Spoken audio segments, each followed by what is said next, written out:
Before we start, subscribe and click the notification bell.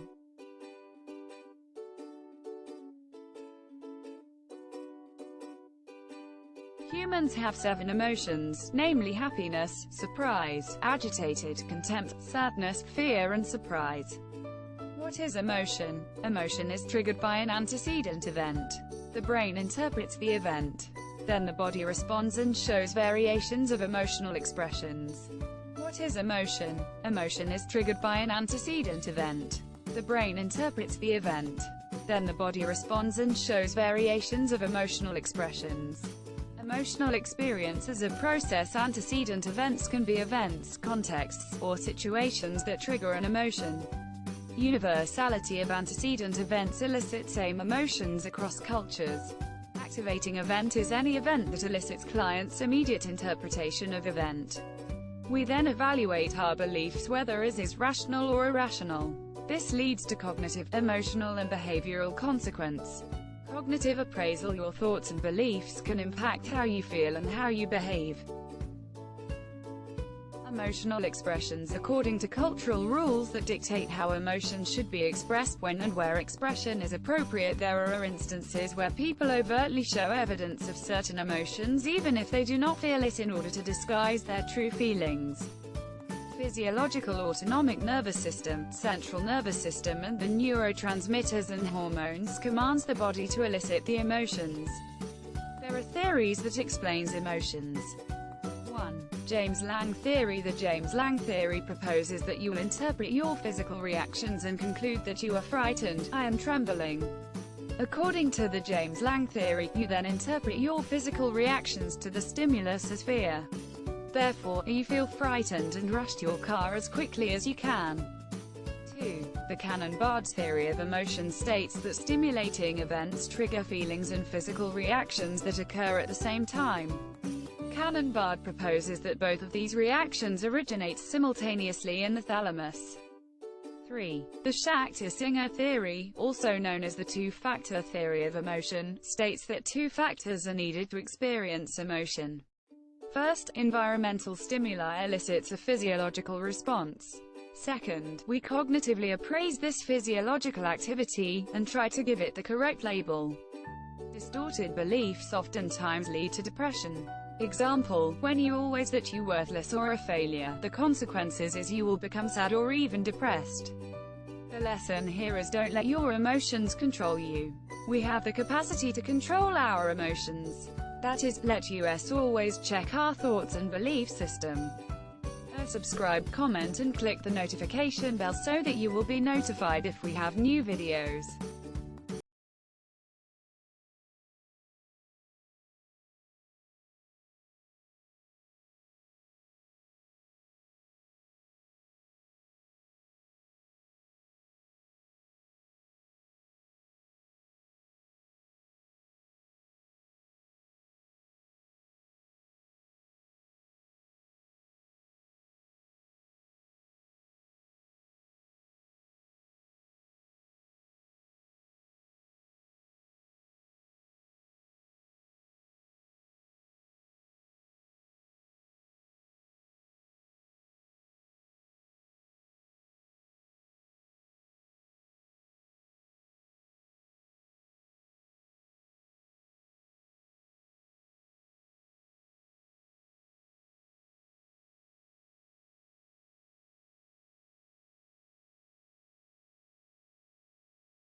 Before we start, please like, comment, subscribe and click the notification bell. Chapter 2 Socio-Anthropological Perspectives Part 1.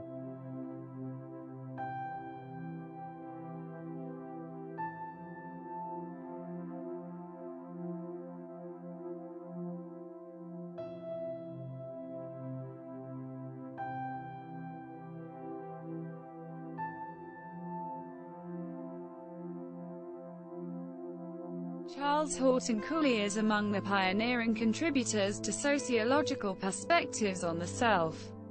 He introduced a concept which constitutes the cornerstone of socialization theory. He called it the looking-glass self.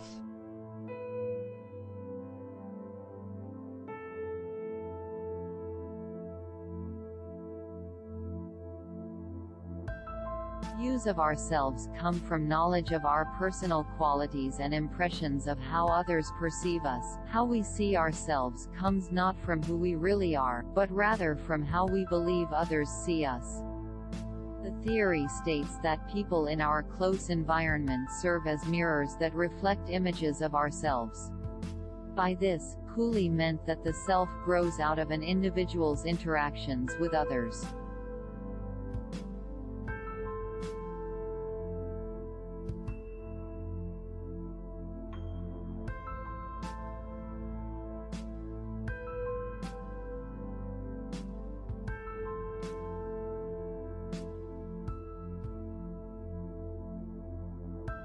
The principal idea is that self-concepts are molded by our understanding of how others perceive us.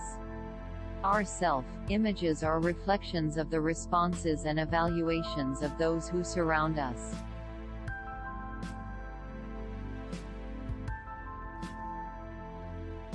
The looking-glass self is actually a process which involves three steps. First, we imagine how we must appear to others. Second, we imagine the judgment of that appearance. Finally, we develop our self through the judgments of others.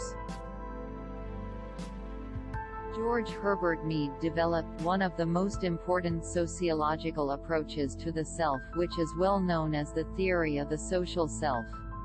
He considered the self as a distinct identity that emerges from social interaction. It is a process an individual can engage in by being able to view himself in the eyes of others. By means of socialization, we learn to put ourselves in the situations of others and see the world in their points of view.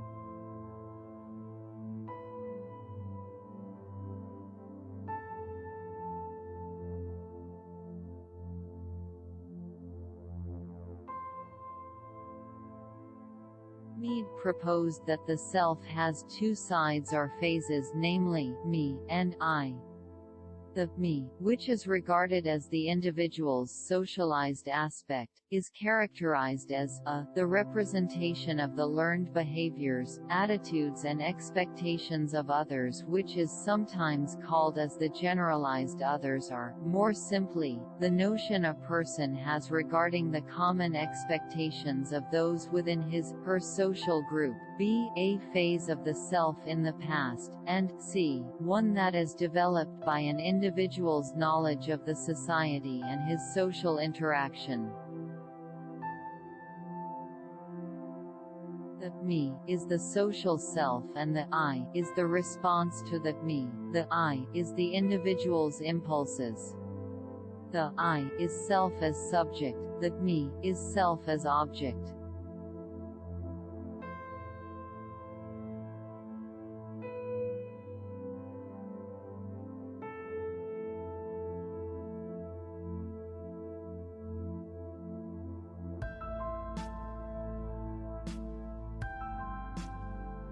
Socializations that are deemed contributory to awareness of oneself.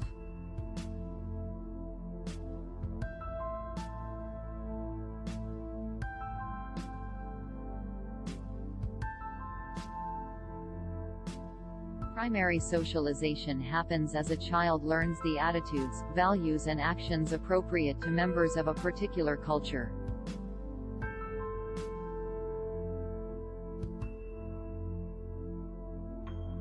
Secondary socialization takes place when an individual learns the appropriate behaviors of members of smaller groups in the larger society. Group socialization occurs when an individual's peer groups influence his/her personality in adulthood. Organizational socialization operates as an employee learns knowledge and skills necessary in assuming his/her organizational role.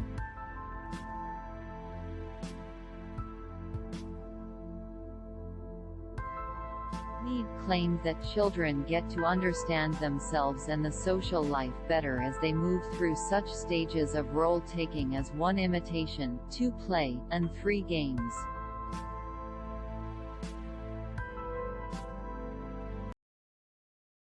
Psychological perspectives. Sigmund Freud was an Austrian neurologist and the founder of psychoanalysis. According to Sigmund Freud, human personality is complex and has more than a single component. In his famous psychoanalytic theory, Freud states that personality is composed of 3 elements known as the id, the ego, and the superego. These elements work together to create complex human behaviors. One major contribution of Freud to understanding the self is his idea of the personality as a structure with interplaying systems, id, ego, and superego. The id is that component of the personality that already functions at birth. It is referred to as raw, savage, impulsive, impatient, and undisciplined when it comes to gratification needs. It operates on the pleasure principle and thinks solely of fulfilling its desires. It respects no rule, for it knows only pleasure. Ego is the component that arises to prevent it from destroying itself. It abides by the reality principle in fulfilling its function as an executive of the personality, one with veto powers over everything that the id attempts to do for the satisfaction of its desires. It performs its role intelligently by controlling, selecting, and deciding which desires of the id will be satisfied and the manner by which such shall be done. Superego is the last component to develop in Freud's trichotomy. It embodies society's standard of right and wrong. Being such, it is considered the moral arm of the personality as it bothers the conscience and thereby causes guilt for committing unethical behavior. The performance of its function is tantamount to blocking the socially unacceptable impulses of the id and the realistic decisions of the ego. Freud likewise pointed out that the personality is largely attributable to the unconscious, which he described as that part that contains repressed childhood experiences that influence behaviors later in life. The foregoing discussion suggests that the development of the self is associated with the principle of causality. This is a concept stating that the past determines the present. This means that present behavior is something that is rooted in past experiences.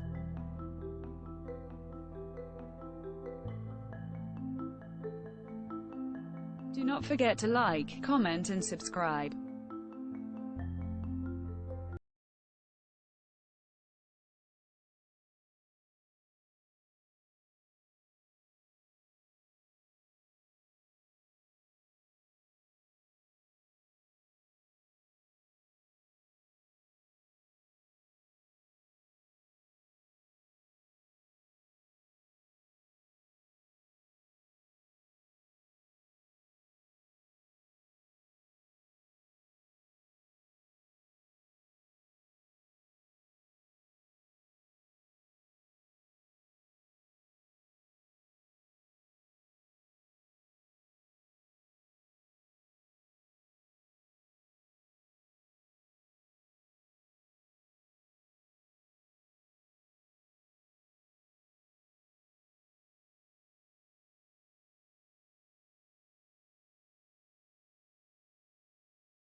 Carl Ransom Rogers, Psychological Perspective.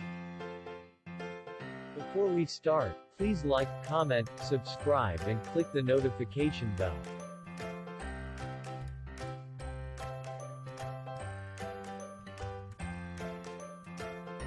Before we start, please like, comment, subscribe and click the notification bell.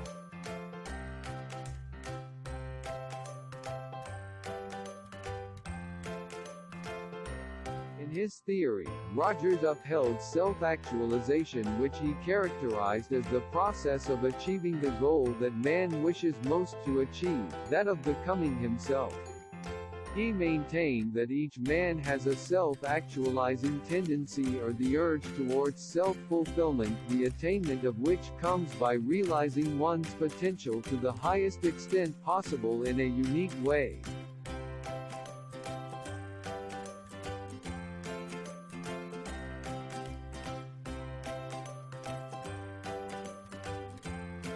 In his theory, Rogers upheld self-actualization, which he characterized as the process of achieving the goal that man wishes most to achieve, that of becoming himself. He maintained that each man has a self-actualizing tendency or the urge towards self-fulfillment, the attainment of which comes by realizing one's potential to the highest extent possible in a unique way.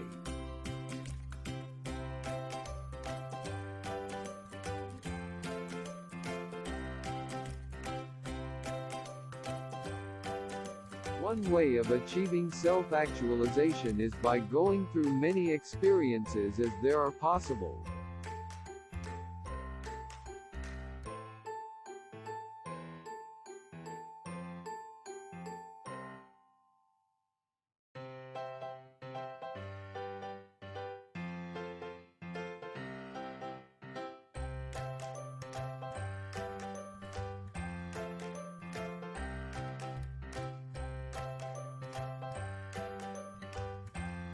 Openness to experience towards self-actualization has much to do with what a man receives from others that Rogers called need for positive regard, which is the desire to be loved and respected. This concept includes seeking warmth, liking, sympathy, acceptance and the like.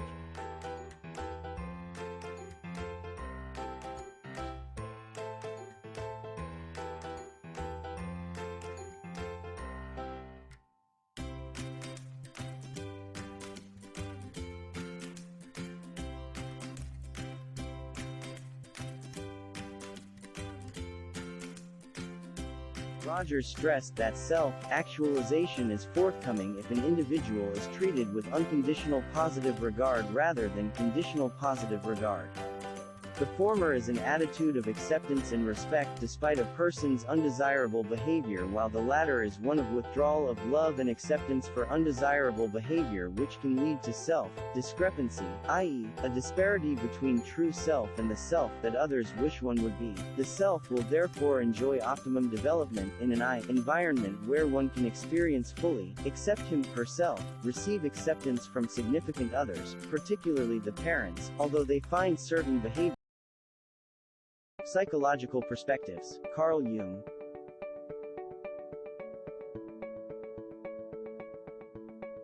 Carl Gustav Jung (1875–1961), he was a Swiss psychiatrist and psychoanalyst who founded analytical psychology.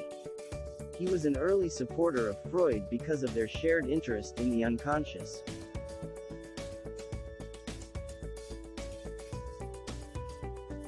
He acquired a status of prominence in the field of behavioral science through his theory of personality known as analytical psychology. The self, which is considered equivalent to the psyche or total personality, consists of distinct but interacting systems where the principal ones among such are the collective unconscious and its archetypes, namely persona, shadow, animus and anima.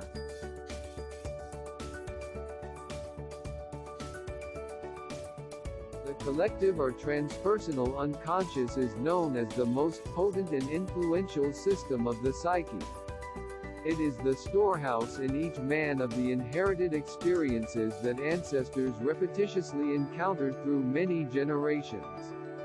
These reviving experiences that are transmitted from the ancestral past predispose man to react in particular ways. They exert selective influence over a person's behavior. Hence, they shape man's experiences of the world. Jung acknowledged the significance of the principle of teleology in the development of the self. The concept states that the future determines current behavior. Jung contended that the goal-seeking nature of man makes him set his mind to the future. As such, man's behaviors at present are geared toward goals that he aspires to attain sometime in the future.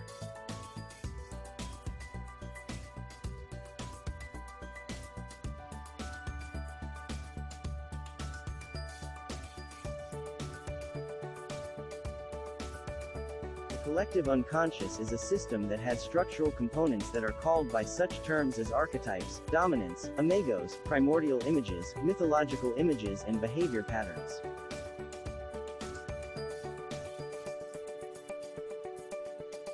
Persona is a Greek term adopted by Jung which means mask or the face a man shows the society. This archetype is the role an individual is expected to display on the basis of his status. An individual may react to the persona either by demonstrating or concealing it. The prescribed image one projects is called public personality, while attributes that lie behind the social facade compose the private personality. Jung used the term personal man for someone who possesses public personality. This man becomes alienated from him, herself. A disparity between his real and public selves widens, thereby causing an increasing difficulty in creating a genuine self. Shadow is the component in man representing the animal instincts that are characterized as rude, cruel, violent, and the like. It typifies the animalistic side of man. That being the case, it is conceived to be responsible for the emergence of thoughts, feelings, and behaviors that the society finds unpleasant, offensive, bad, etc.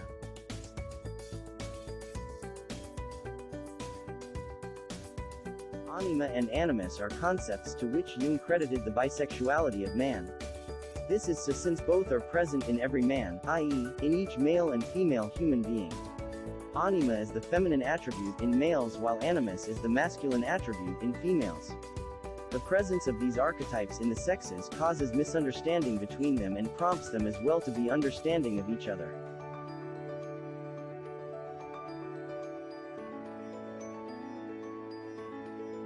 Please do not forget to like the video, subscribe, click the notification bell. Thank you.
Our video for today is about Gordon Willard Allport.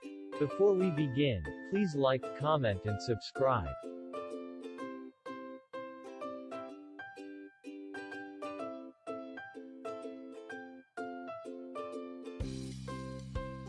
Gordon Willard Allport developed a theory of personality called trait theory, which states that most human behaviors are motivated by appropriate functioning, i.e., behaving in a manner expressive of the self by doing things in keeping with what a person really is.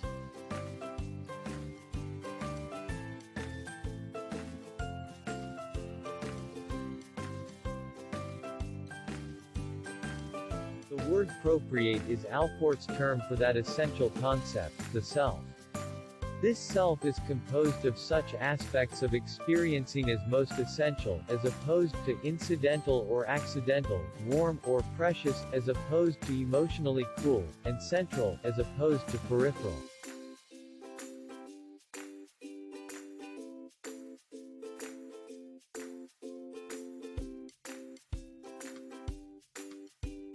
The self has 7 functions which arise at certain times in one's life. These are 1 sense of body, 2 self-identity, 3 self-esteem, 4 self-extension, 5 self-image, 6 rational coping, 7 procreate striving.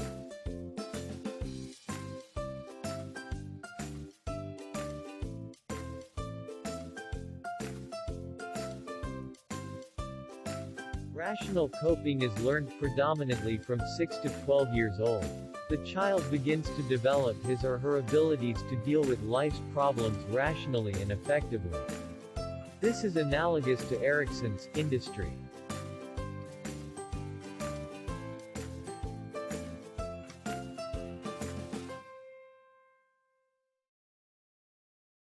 Cardinal traits are those that some people have which practically define their lives. An example is someone who spends his or her life seeking fame, fortune. Often, we use particular historical people who exemplify these traits. Among these are Scrooge for greed, Joan of Arc for heroic self-sacrifice, Mother Teresa for religious service, Marquis de Sade for sadism, Machiavelli for political ruthlessness and José Rizal for revolution. There are relatively few people develop cardinal traits. These often occur later in life.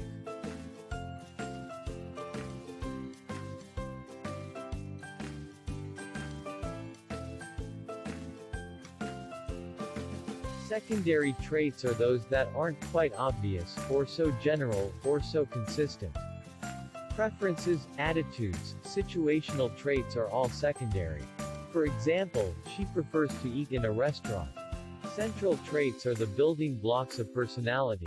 When we describe someone, we are likely to use words that refer to these central traits: smart, shy, moody and so on. Allport noted that most people have somewhere between 5 and 10 of these.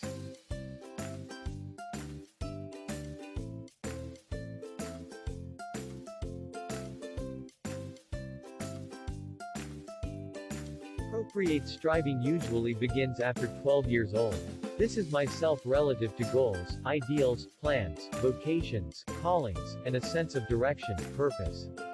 It culminates in the ability to say that one the proprietor of his per life.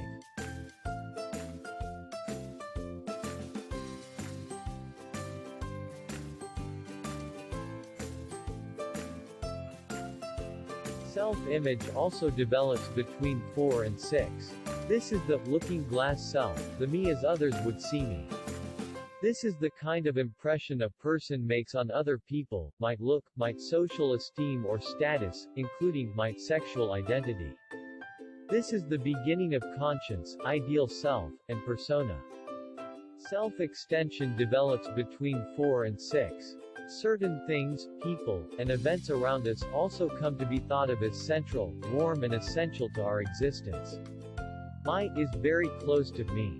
Some people define themselves in terms of their professions, activities, residence, and the groups to which they belong, such as their families, communities, schools, nations, etc.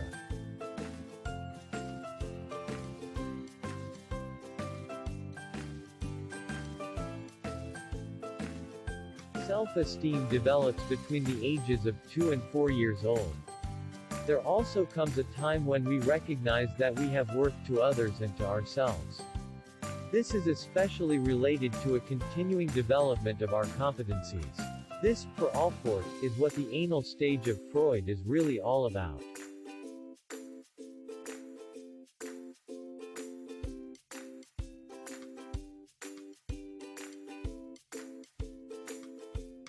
Self-identity also develops in the first 2 years. There comes a point where we recognize ourselves as continuing, as having a past, present and future. We recognize ourselves as individual entities, separate and different from others. We even have names.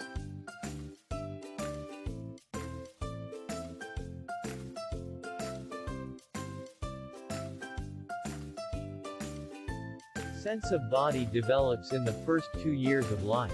We feel our body's closeness, its warmth.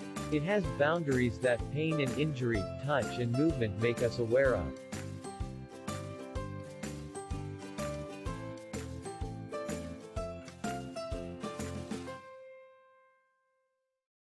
If you learned from this video, please like and subscribe.